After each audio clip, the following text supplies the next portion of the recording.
সাম্প্রতিক কিছু বক্তব্যে জামায়াতে ইসলামীর আমির ডক্টর শফিকুর রহমান ৭১ সহ ৪৭ থেকে এ পর্যন্ত তাদের দ্বারা কেউ কষ্ট পেয়ে থাকলে বিনা শর্তে ক্ষমা চেয়েছেন। আমি সব ব্যক্তি এবং সংগঠনের পক্ষে নিঃশর্তে আমি আপনাদের কাছে ক্ষমা চাই, আপনারা আমাদেরকে ক্ষমা। যেহেতু তিনি জামায়াতের আমির হিসেবে এই কথা বলেছেন, তাই ধরে নেওয়া যায় এটা তার দলেরও ভাষ্য। কিন্তু তিনি আসলে জামায়াতের কোন ভূমিকা বা কর্মকাণ্ডের জন্য ক্ষমা চাইলেন সেটা তিনি স্পষ্ট করেননি। তার এই ক্ষমা প্রার্থনাকে অনেকেই ইতিবাচক দৃষ্টিতে দেখছেন, তবে তার বক্তব্যের ধরন এবং সময়ে নানা প্রশ্নের জন্ম দেওয়ার পাশাপাশি পুরনো একটা বিতর্ক আবারও উস্কে দিয়েছে। জামায়াত কি সত্যি স্বাধীনতা বিরোধী? ইতিহাস এ ব্যাপারে কি সাক্ষ্য দেয়? মুক্তিযুদ্ধের সময় জামায়াত ইসলামীর ভূমিকা নিয়ে দলটিকে গত ৫৪ বছর ধরেই ব্যাখ্যা দিতে হচ্ছে। দলটির পক্ষ থেকে এই সংক্রান্ত প্রশ্নের জবাবে কখনো এড়িয়ে যাওয়া হতো, কখনো ঘুরিয়ে পেঁচিয়ে একটা অস্পষ্ট উত্তর দেওয়ার চেষ্টা দেখা গেছে। আবার দলটির বর্তমান তরুণ নেতৃত্ব যুদ্ধের সময় তাদের জন্ম হয়নি বলে এ ব্যাপারে তাদের কোনো দায় দেখেন না। তবে দায় স্বীকার না করলেও ইতিহাস পিছু ছাড়ে না। শেখ হাসিনা আর আওয়ামী লীগের অপকর্ম যেমন মানুষের হৃদয় আর ইতিহাসের পাতায় থেকে যাবে, তেমনি জামায়াতের স্বাধীনতা বিরোধী ভূমিকার ইতিহাসও মুছে ফেলা যাবে না। আর আধুনিক তথ্য সংরক্ষণের যুগে এসে সেটা তো আরও অসম্ভব। অসংখ্য দলিল, দস্তাবেজ, সংবাদপত্রের উদ্ধৃতি আর প্রত্যক্ষদর্শীদের বয়ানে জামায়াত ইসলামীর স্বাধীনতা বিরোধী ভূমিকা উঠে এসেছে। কিন্তু জামায়াত ইসলামী সবসময় বিষয়টিকে ভিন্ন দৃষ্টিকোণ থেকে উপস্থাপনের প্রচেষ্টা চালিয়ে গেছে। তারা মনে করে একটি দেশপ্রেমিক রাজনৈতিক দল হিসেবে তারা অখণ্ড পাকিস্তানের পক্ষ নিয়ে সঠিক সিদ্ধান্তই নিয়েছিল। কিন্তু এর ফলশ্রুতিতে যুদ্ধাপরাধের মতো ভয়ঙ্কর কাজে যে তারা জড়িত হয়েছিল সেটা আবার তারা অস্বীকার করে।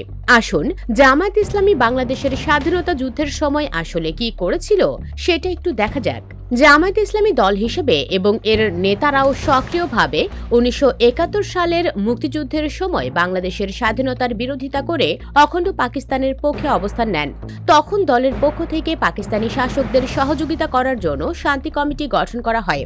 জামায়াতের প্রত্যক্ষ নেতৃত্বেই রাজাকার আল বদর ও আল শামস বাহিনী গঠিত হয়, যারা ১৯৭১ সালের ১৪ ডিসেম্বর বুদ্ধিজীবী হত্যাকাণ্ড সহ যুদ্ধকালীন সময়ে বিভিন্ন ধরনের যুদ্ধাপরাধ এবং গণহত্যায় পাক বাহিনীকে সহযোগিতার জন্য তীব্রভাবে সমালোচিত।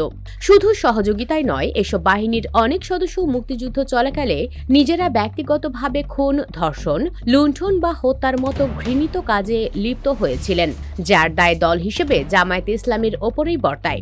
অনেকে বলতে পারেন নেতাকর্মীদের ব্যক্তিগত অপরাধের দায়িত্ব দল নিতে পারে না। এই যুক্তি মানলে আমাদের এটাও মেনে নিতে হবে যে আওয়ামী স্বৈরশাসনের সময় বা গণঅভ্যুত্থানের সময় আওয়ামী লীগের নেতাকর্মীরা ব্যক্তিগতভাবে যেসব অপকর্ম বা হত্যাকাণ্ডে জড়িত হয়েছেন তার দায় আওয়ামী লীগের নয়। সেটা তো মেনে নেওয়া অসম্ভব।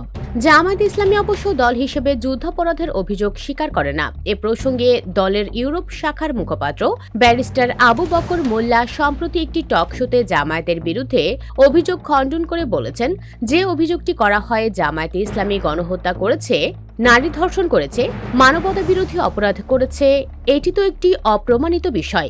জামায়াতের বর্তমান আমিরের মতো পূর্বতন আমিররাও বিভিন্ন সময় দেশবাসীর কাছে ক্ষমা চেয়েছেন, কিন্তু কখনোই বলেননি যে তারা কোন অপরাধের ক্ষমা চাইছেন। আর অপরাধ যদি না থাকে তাহলে ক্ষমা চাওয়ার দরকারটা কি? দল হিসেবে জামায়াতের ইতিহাসটাই অবশ্য তাদের স্বাধীনতা বিরোধী ভূমিকার মতো বিতর্কিত। রাজনৈতিক দল হিসেবে জামায়াতে ইসলামীর যাত্রা শুরু হয়েছিল ব্রিটিশ আমলে।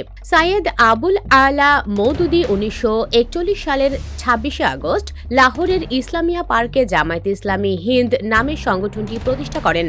ধর্মভিত্তিক আদর্শের কথা বলা হলেও অনেকেই মনে করতেন মূলত ভারতের কমিউনিজম বিরোধী শক্তি হিসেবেই ব্রিটিশ শাসকদের আনুকূল্যে এই সংগঠনটির জন্ম হয়েছিল। ১৯৪৫ সালে এর প্রথম কনভেনশন হয় অবিভক্ত ভারতে এবং এর ২ বছর পর দেশ ভাগের আগ পর্যন্ত এই সংগঠনটি পাকিস্তান প্রতিষ্ঠার বিরোধিতা করেছিল। স্বাধীনতা যুদ্ধের পর জামায়াতে ইসলামীকে দল হিসেবে নিষিদ্ধ করা হয়, কিন্তু তাদের স্বাধীনতা বিরোধী ভূমিকা থেমে যায়নি। এ সময় অন্তরালে থেকেই তারা স্বাধীনতা যুদ্ধকে একটা ভারতীয় চক্রান্ত হিসেবে বর্ণনা করে নিজেদের দলের কর্মকাণ্ড আড়াল করার চেষ্টা করে গেছে।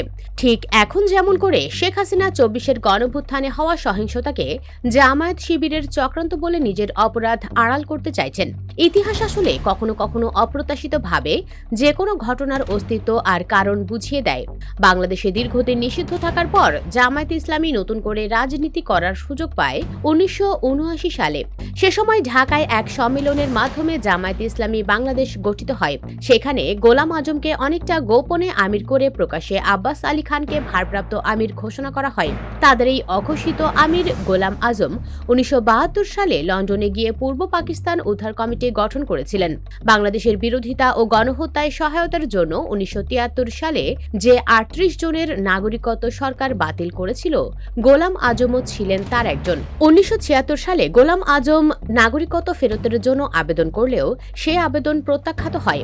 এরপর 1978 সালে পাকিস্তানের পাসপোর্ট নিয়েই তিনি ঢাকায় আসেন। এরপর আর ফিরে যাননি।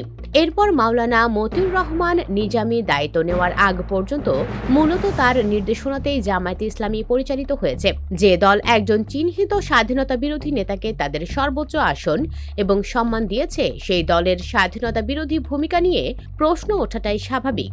জামায়াত যে 71-এ স্বাধীনতা বিরোধী কর্মকাণ্ডে প্রত্যক্ষভাবে জড়িত ছিল, এটা অস্বীকার করার কোনো সুযোগ নেই। তবে তাদের এই অতীত অপরাধের জন্য বর্তমান জামায়াতকে দোষারোপ করা যায় কিনা সেটা অবশ্য ভাবার বিষয়। কয়েক মাস আগে অন্তর্বর্তী সরকার মুক্তিযোদ্ধার সংজ্ঞায় পরিবর্তন এনে মুক্তিযোদ্ধাদের বীর মুক্তিযোদ্ধা এবং মুক্তিযুদ্ধের সহযোগী এই দুই শ্রেণীতে ভাগ করেছে। সরকারের নতুন এই অধ্যাদেশ পাকিস্তানি সেনাবাহিনী এবং হানাদারদের সহযোগী বা দোসর হিসাবে যাদের নাম এসেছে তারা হল রাজাকার আল বদর, আল শামস, তৎকালীন মুসলিম লীগ, জামায়াতে ইসলামী, নেজামী ইসলাম এবং দালাল ও শান্তি কমিটি। আইনেই বলা হচ্ছে যে জামায়াতে ইসলামী পাকিস্তানি সেনাবাহিনী ও হানাদারদের সহযোগী ছিল, ফলে আবারও 71-এ তাদের ভূমিকা সামনে এলো। এই আইনের পরিপ্রেক্ষিতে জামায়াতে ইসলামের বিরুদ্ধে সরকার কোনো ব্যবস্থা নেবে কিনা জানতে চাইলে মুক্তিযুদ্ধ বিষয়ক মন্ত্রণালয়ের উপদেষ্টা ফারুক আজম বলেন, না, কোনো ব্যবস্থা নেবে না সরকার। আমরা বলেছি জামায়াত ছিল, এটা হিস্টোরিক্যাল এভিডেন্স। কিন্তু তারপরও কেন জামায়াত বাংলাদেশে রাজনীতি করছে এমন প্রশ্নের জবাবে তিনি বলেন, এটা তাদেরকে ব্যাখ্যা দিতে হবে। তারা কেন রাজনীতি করছে, তারা তখন কি করেছিল, তাদের মতামত তো জনগণকে জানাতে হবে। তবে তারা সেই সময়ে পাকিস্তানিদের সহযোগী ছিল, ইট ইজ ট্রু। এর দায়িত্ব তাদের নিতে হবে। জামায়াতের প্রতি সহানুভূতিশীল এক সরকারের ভাষ্য যদি এই হয়, তাহলে তাদের স্বাধীনতা বিরোধী ভূমিকা নিয়ে প্রশ্ন তোলাটাই অবান্তর। ভিডিওটি ভালো লাগলে লাইক ও শেয়ার করুন এবং আমাদের চ্যানেলটি সাবস্ক্রাইব করে রাখুন। ধন্যবাদ।